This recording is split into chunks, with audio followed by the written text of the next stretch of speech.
discovered quite by accident that Ms. Gonzalez had been going around my back and contacting my clients directly, bypassing me and making requests directly to them.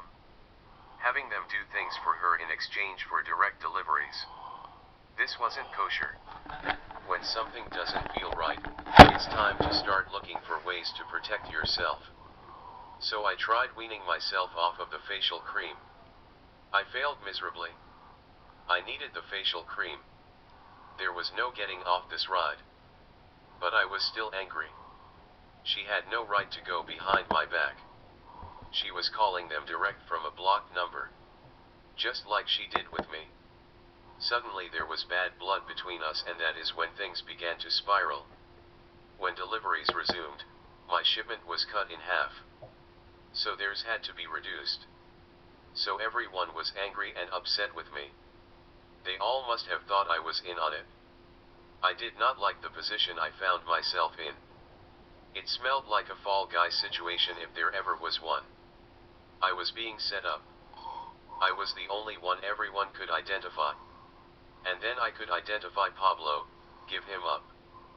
But what was he? The delivery man. And then what?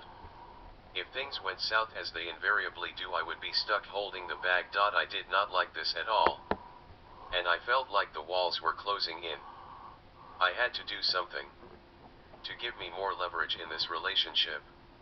So I worked one of my clients, who I knew could never stop talking, even when she had nothing to say. For intel. Trying to get her to spill what she knew. She was Maria Sisson, a bank executive, a real mover and shaker. Sure enough, when I pressed her for more info, Maria Farmer spilled the beans and told me everything. Her and some of the others, everybody in fact, were getting direct deliveries now from Pablo. In exchange for doing small favors for Ms. Gonzalez. She had them all doing her favors now. They were small asks, at first, and then they would receive a package from her delivery person. So I assembled all that I knew, until a new clearer picture of what was going on, began to take shape in my mind.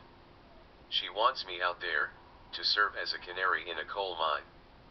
When something happens to me, she'll know to go to ground. So she had me delivering a shrinking supply to my clients while she supplemented their personal supply, but not mine, in exchange for them cooperating with her on some side project. If they resisted, she would cut them off, and then when they were good, it would start up again. So they must have felt trapped. And who would blame them? It was all a house of cards. And who would it fall on? A voice on the phone from a blocked number, or the person who introduced them to the facial cream in the first place? Me. But in reality I was on the same boat as they were. And it was becoming more and more difficult to resist her demands, especially with my supply now cut in half.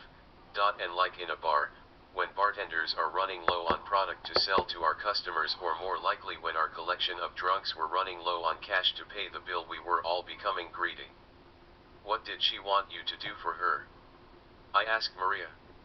Well, at first it was just to sign, for the occasional package or two. That Pablo would then pick up.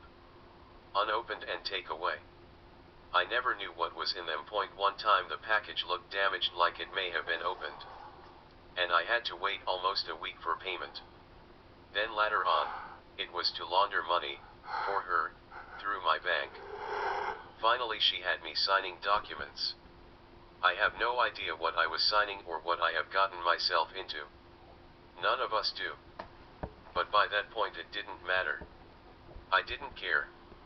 The only thing that mattered was getting more facial cream from the Rouge on Rouge Beauty Company. It was like I having withdrawals from my facial cream. It was all such a mess.